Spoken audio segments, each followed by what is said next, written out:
Most people, when they first start showing interest in math, are showed the Fibonacci sequence. The Fibonacci sequence is a sequence where the next term of the sequence is equal to the last two terms of the sequence added together.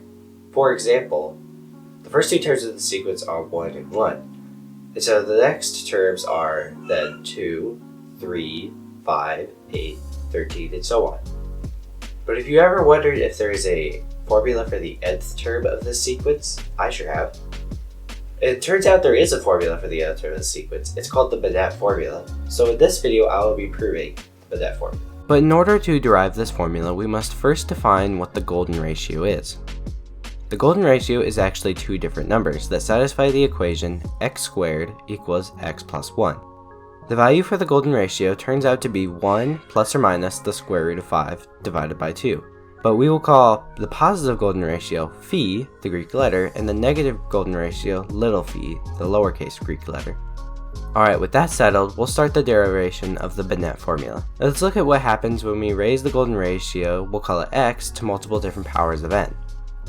We get x to the 1 equals x, then x squared, by definition, is equal to x plus 1, and x cubed, we get x squared plus x, which is equal to, with a little bit of algebra, 2x plus 1. And we can carry on like this for a while. But we start to notice a pattern. The coefficient on the x term is always the nth Fibonacci number, and the second term is always the n minus 1th Fibonacci number.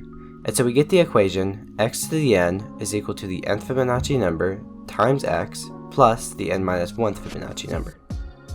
And now we can substitute the values for the golden ratio back into this to get big phi to the power of n is equal to the nth Fibonacci number times big phi plus the n minus 1th Fibonacci number.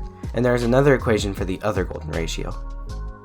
Now if we subtract the second equation from the first one, we get big phi to the power of n minus little phi to the power of n is equal to the nth Fibonacci number times big phi minus little phi, and the n minus 1th Fibonacci numbers cancel out. And with a little bit of simplification, we get the equation the nth Fibonacci number is equal to big phi to the power of n minus little phi to the power of n, all that divided by square root of 5.